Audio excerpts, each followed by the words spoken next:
Pastor Yongki, Bu Yongki, Bapak Ibu Saudara semuanya. Untuk kesempatannya kita boleh sama-sama ya mau belajar kebenaran firman Tuhan. Eh, kan minggu kemarin kita baru merayakan Paskah, Saudara izinkan masih di momen Paskah saya mengucapkan selamat Paskah buat Bapak Ibu Saudara yang saya nggak ketemu ya secara langsung. Selamat Paskah, Yesus sudah bangkit, Yesus sudah menang, Saudara. Sebab itu apapun yang menjadi persoalan dalam kehidupan kita, Tuhan itu sudah mengalahkannya. Biarlah kita semua boleh senantiasa tetap kuat dan tetap bertahan. Enggak cuma bertahan, sudah, tetapi kita semua ini adalah orang-orang yang lebih daripada pemenang. Karena Yesus kita itu pemenang. Haleluya, haleluya. Baik saudara, hari ini kita udah ada di bulan April. Wow, nggak berasa ya, 2026. Tapi baru bulan April kita sudah melihat dunia ini, wah beritanya kan begitu banyaknya, saudara, luar biasa. Tetapi satu hal yang nggak berubah, saudara. Semua boleh tergoncangkan, semua boleh goyah, tapi satu yang nggak berubah, yaitu Tuhan kita. Yesus Kristus itu, dia Raja di atas segala Raja, saudara ya. Bumi langit segala isinya itu milik Tuhan. Jadi kita tetap orang-orang yang tidak tergoncangkan. Kita akan tetap tenang, kita akan tetap menang. Walaupun mungkin keadaan kita saat ini mungkin nggak baik-baik saja, tetapi percayalah, God is in control ya. Tuhan Yesus itu yang pegang kendali dalam hidup kita. Puji nama Tuhan. Saudara, banyak orang menyebut dirinya Kristen, saudara ya. Kan banyak sekali, apalagi kalau di Amerika kan tanya, what's your religion? Apa agamanya? Christian, Kristen gitu kan saudara. Tapi bahkan sekarang yang lagi ngetren rame itu sampai ada keluar istilah, are you artificial Christian or are you the real Christian? Nah, pertanyaan saudara ya. Artificial, artificial itu apa? Kalau saudara beli minuman gitu, jus gitu saudara, jus jeruk, ditanyain ini asli apa palsu gitu. Jadi kira-kira gitu ya. Artificial itu artinya cuma dikasih perasa gitu ya. Jadi air dikasih perasa jeruk, dibilangnya jus jeruk, itu namanya artificial juice gitu sudah ya. Kalau yang real itu kan dari jeruk beneran diperes gitu sudah. Nah, ternyata saat-saat ini sudah begitu banyak juga orang-orang menyebut dirinya Kristen, tetapi ternyata mereka itu cuma artificial Kristen atau Kristen palsu, saudara ya. Dan yang Tuhan mau, saudara, setiap kita semua ini menjadi Kristen yang asli, saudara. Sebab itu Tuhan, ketika Tuhan memanggil kita semua, Tuhan itu memanggil kita semua itu untuk nggak cuma jadi pengikut atau menyebut diri kita Kristen, tetapi kita dipanggil oleh Tuhan semua untuk menjadi murid Kristus, saudara ya. Jadi saudara dan saya, kita semua itu adalah murid Kristus. Itulah panggilan yang Tuhan mau dalam hidup kita. Sebab itu hari ini yuk kita mau sama-sama belajar yuk tentang eh, perbedaan antara pengikut atau murid Kristus, saudara ya. Izinkan saya untuk share screen. Baik, saudara ya. Jadi, saudara, hari ini kita akan sama-sama belajar pengikut atau murid, saudara. Yang pertama, kita akan belajar ya, apa sih bedanya pengikut atau murid? Poin yang pertama, pengikut hanya mau berkat, saudara. Berkat, berkat, berkat, saudara. Tetapi seorang murid itu rela berkorban atau bayar harga, saudara. Di dalam kitab Yohanes pasal 6 ayat 26, Yesus sendiri berkata, Yesus menjawab mereka, aku berkata kepadamu, sesungguhnya kamu mencari aku, di sini mencari Yesus, bukan karena kamu telah melihat tanda-tanda, melainkan karena kamu telah makan roti itu dan kamu kenyang. Jadi saudara, saya kasih latar belakangnya sedikit. Dalam Yohanes 6 itu setelah Yesus memberi makan 5.000 orang, kita tahu saudara ya, mujizatnya luar biasa, hanya dari 5 roti dan 2 ikan. 5 roti dan 2 ikan, saudara. Yesus itu memberi makan 5.000 orang. Saudara. Wow, mereka makan sampai kenyang, bahkan sisanya itu ada 12 bakul, saudara ya. Nah itu karena mereka melihat, wah ini Yesus ini luar biasa ini. Kalau ikut Yesus, pasti aku ini diberkati, pasti aku ini kenyang. Nah, itulah mental orang-orang itu yang mengikut Yesus, saudara. Mereka itu semua cari Yesus karena roti, saudara, karena berkat, saudara. Dan ini yang disebut sebagai pengikut, saudara ya. Tetapi kalau sebagai murid itu bagaimana? Apa yang Tuhan katakan seorang murid, saudara? Dikatakan, saudara, di dalam kitab Lukas pasal 9 ayat 23 ini juga Yesus berkata, katanya kepada mereka semua, setiap orang yang mau mengikut aku, ia harus menyangkal dirinya, memikul salibnya setiap hari dan mengikut aku. Jadi saudara, Tuhan mau kita itu nggak cuma ikut-ikutan aja, saudara, tetapi Tuhan mau sebagai seorang murid, kita itu harus menyangkal diri kita, memikul salib kita setiap hari, dan mengikut Tuhan Yesus, saudara. Wow, ini satu hal, bukan satu hal yang mudah, saudara ya. Oleh sebab itu, banyak orang banyak orang ya itu tadi, saudara. Oh, udah enak jadi pengikut aja. Jadi murid susah, komit, bayar harganya berat. Tapi saudara, Tuhan itu bukan memberikan anjuran. Saya anjurkan Bapak Ibu Saudara anu ya jadi murid, enggak. Ini perintah. Tuhan mau setiap kita itu harus jadi murid, Saudara. Jadi Tuhan mau setiap kita itu setiap hari untuk hidup menyangkal diri kita, memikul salib kita setiap hari dan ikut Yesus, Saudara. Bukan hal yang mudah, tetapi bisa. Kenapa, saudara? Karena Tuhan Yesus, kita tahu dia sudah menang, dia sudah bangkit dan hidup, saudara ya. Kita merayakan Paskah. Dan karena kebangkitan Yesus, dia naik ke surga, dia mencurahkan Roh Kudusnya kepada kita. Dan Roh Kudus inilah, saudara, yang menyertai kita. Sehingga kita mampu melakukan perintah Tuhan tadi. Kita bisa menyangkal diri kita. Menyangkal diri artinya berbicara tentang mati daging, saudara ya. Kita itu tidak lagi menghidupi manusia lama kita, tetapi hidup sebagai manusia baru, mengenakan Kristus di dalam hidup kita, memikul salib kita setiap hari, sehingga kita seperti Kristus teladan kita, kita ikut, saudara, apa yang Tuhan mau di dalam kehidupan kita. Kita ikut dengan tuntunan Roh Kudus, saudara. Itulah ciri-cirinya murid, saudara. Kita mau bayar harga. Apapun harganya saya akan bayar. Saya mau karena saya mau jadi murid Kristus, saudara ya. Jadi saudara, berbicara tentang pengikut dan murid, itu berbicara tentang mindset, saudara. Mindset itu artinya apa? Cara berpikir, saudara. Mental. Nah, kalau orang bilang kan mentalnya itu mental apa? Mental pemenang, mental tempe gitu kan, saudara ya.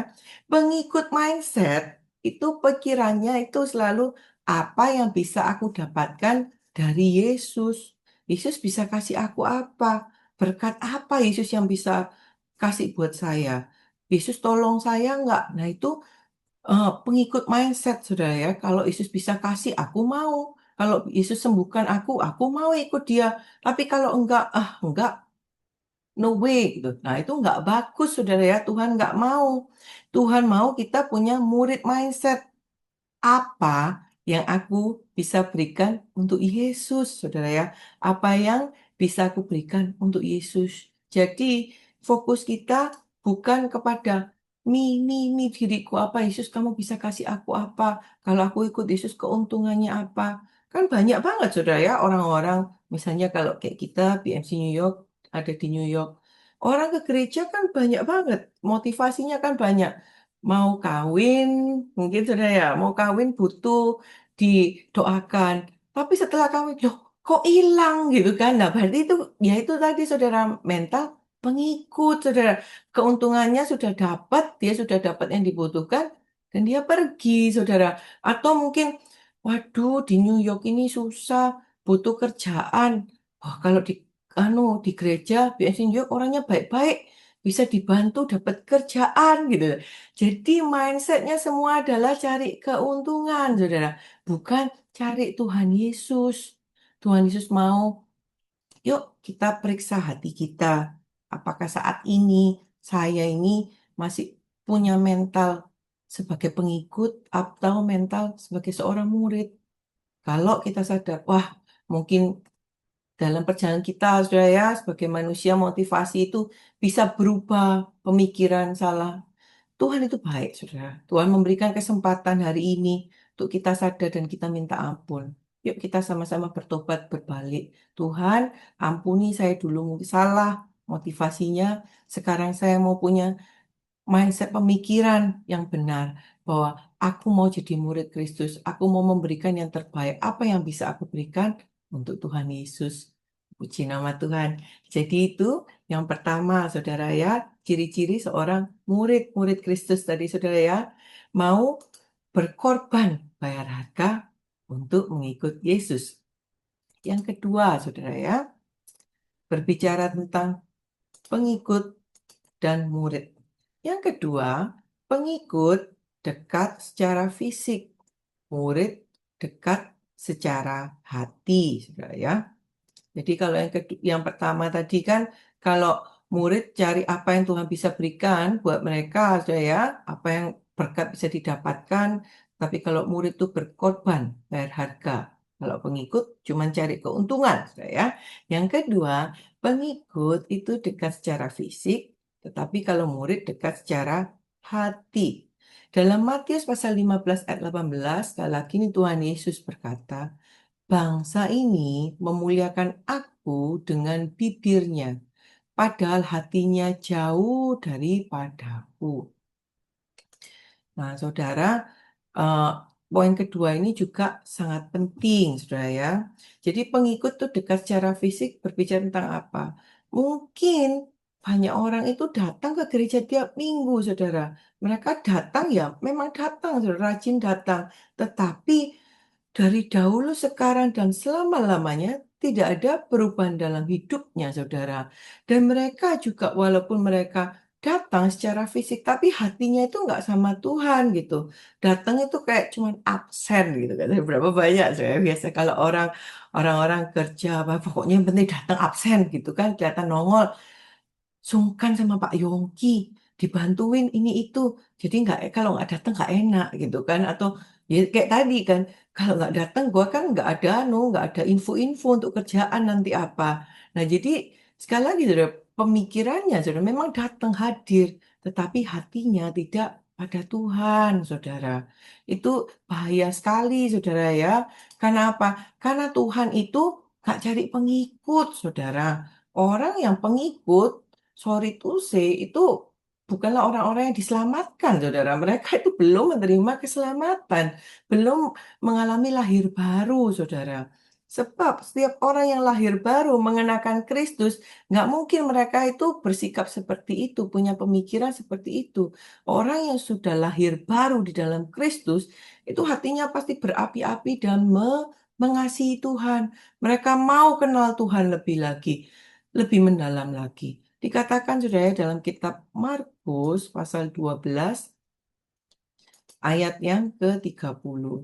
Dengan jelas dikatakan di sini, kasihilah Tuhan Allahmu dengan segenap hatimu dan dengan segenap jiwamu dan dengan segenap akal budimu dan dengan segenap kekuatanmu. Wah, ini kan Pak Setuyoki selalu bilang ya, kalau lah itu perintah. Nah, perintah. Firman Tuhan bilang, kalau kamu mengasihi, kamu melakukan perintahku. Apa perintahnya Tuhan? Untuk mengasihi Tuhan, saudara. Kasihilah Tuhan Allahmu dengan segenap hatimu. Nggak cuma segenap hati, saudara.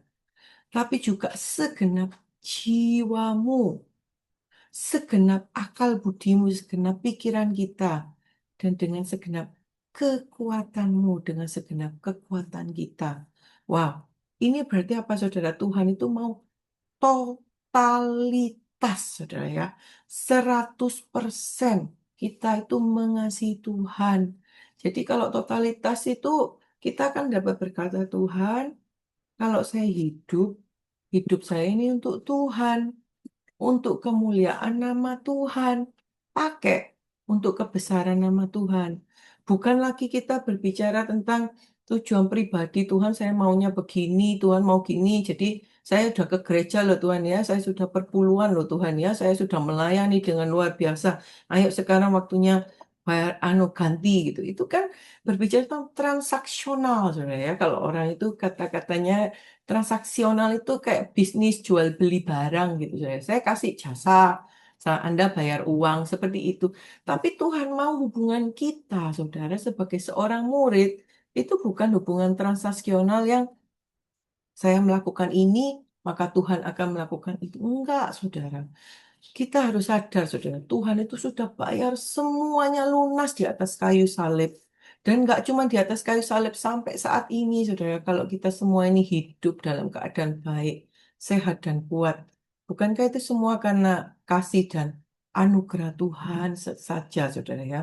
Sebab itu, biarlah dalam kita ini menjalani hidup kita setiap saat, saudara.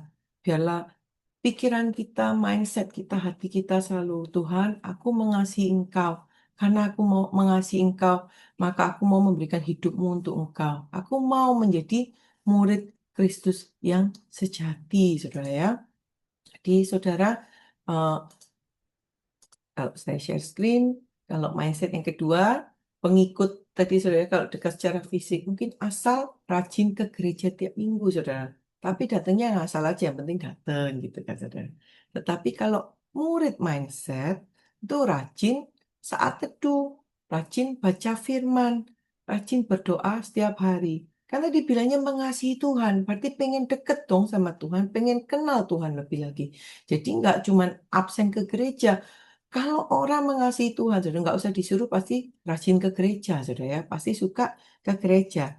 Tetapi ke gerejanya itu nggak cuman ke gereja, saudara ya. Tetapi cari Tuhan. Dan nggak cuman cukup dengan 1 minggu sekali ke gereja, setiap harinya ini loh. Hubungan dengan Tuhan, suka baca firman, memuji, menyembah Tuhan. Oh yang dicintai, saudara ya. Kalau saudara cinta akan seseorang, pastikan yang dipikir-pikirin orang itu terus. Pastikan yang direnung-renungin orang itu terus. Pasti dari mulut itu akan senang biasa keluar puji-pujian penyembahan.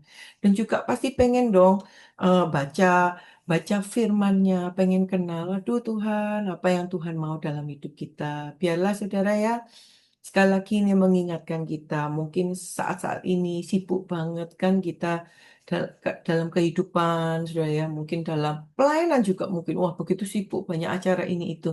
Tapi biarlah kita nggak meninggalkan yang terpenting ini, essential ini, saudara ya, untuk kita selalu punya saat teduh bersama dengan Tuhan, membaca dan merenungkan firman Tuhan. Puji nama Tuhan. Sekarang kita akan masuk ke dalam poin yang ketiga, saudara ya. Seorang murid, tadi kalau yang pertama, kalau pengikut cuman cari berkat, saudara. Tapi kalau murid itu mau berkorban, bayar harga. Yang kedua, tetapi tadi kan kalau pengikut, kalau yang kedua cuman mengikut secara fisik, tetapi kalau murid dekat secara hati. Lalu kita ada di poin yang ketiga. Poin yang ketiga, pengikut hanya suka dengar firman. Tapi kalau seorang murid mendengarkan firman dan melakukannya, saudara ya, dalam Matius pasal 7 ayat 26 sampai 27 dikatakan, tetapi setiap orang yang mendengar perkataanku ini dan tidak melakukannya, ia sama dengan orang yang bodoh yang mendirikan rumahnya di atas pasir. Kemudian turunlah hujan dan datanglah banjir. Lalu angin melanda rumah itu sehingga rubuhlah rumah itu dan hebatlah kerusakannya. Saudara, wah, ini lumayan keras, saudara ya. Firman ini Tuhan itu ngomong orang yang bodoh itu dibilang bodoh. Kamu dengar firman. Berapa banyak orang suka dengar. Firmannya bagus. Pendeta ini, luar biasa. Ya kan, ini favorit saya. Pertanyaannya favorit boleh, saudara nggak salah. Tapi dikerjakan nggak gitu kan, saudara. Itu aja balikan. Firmannya bagus, sangat mengena. Pertanyaannya paling penting, apakah kita praktekkan? Apakah kita lakukan, saudara? Karena apa? Karena ini Yesus loh, Tuhan Yesus yang ngomong.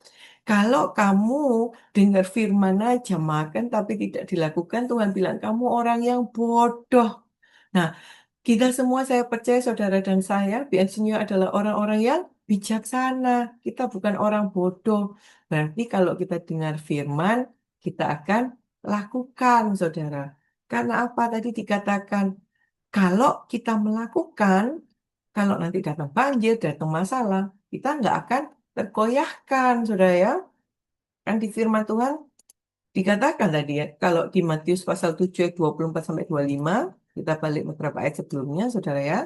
Ini Tuhan mengatakan, setiap orang yang mendengar perkataanku ini dan melakukannya, ia sama dengan orang yang bijaksana, yang mendirikan rumahnya di atas batu. Kemudian turunlah hujan dan datanglah banjir. Lalu angin melanda rumah itu, tetapi rumah itu tidak roboh, sebab didirikan di atas batu. Jadi saudara, kita lihat dua perbandingan tadi ya. Kalau pengikut, dengar, oh, firmannya keren, men, bagus. Tetapi tidak ada perubahan hidup. Nah, kalau murid dengar firman, yes Lord, ditegur, saya praktekkan. Bagus. Murid juga bilang, oh ini khotbahnya bagus. Saya mau praktekkan. Dan akan ada perubahan-perubahan di dalam kehidupan seorang murid Kristus yang sejati, saudara ya. Dan Tuhan bilang, orang-orang yang melakukan firman Tuhan itu Tuhan loh yang bilang bijaksana.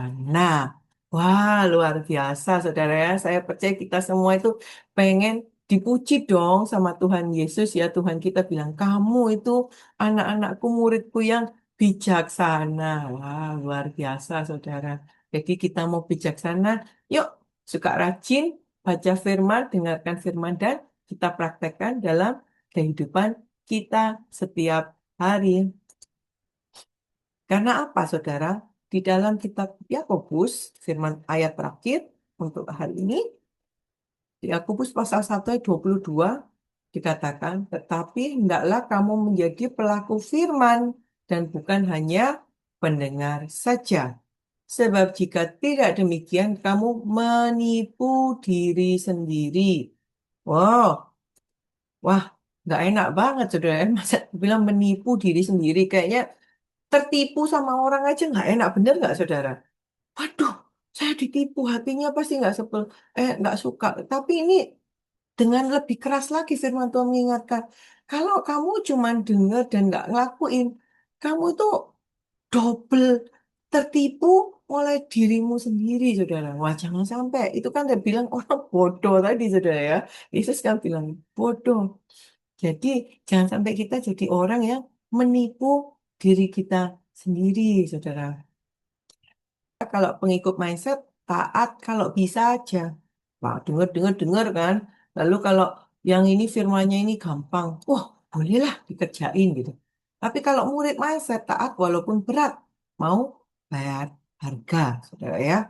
Jadi saudara, murid kadang mungkin taat, saudara. Taatnya apa? Kan firman Tuhan juga ngajarin, kita nggak boleh menjauhkan diri dari ibadah, harus ke gereja. Dek, datang ke gereja, saudara. Tetapi ketika giliran hal-hal yang berat, kamu harus bisa mengampuni musuhmu, mengampuni orang yang menyakiti engkau. Engkau tuh harus hidup jujur, benar, saudara ya. Hidup di dalam kekudusan, harus memberikan perpuluhan. Wah, yang ini nggak mau.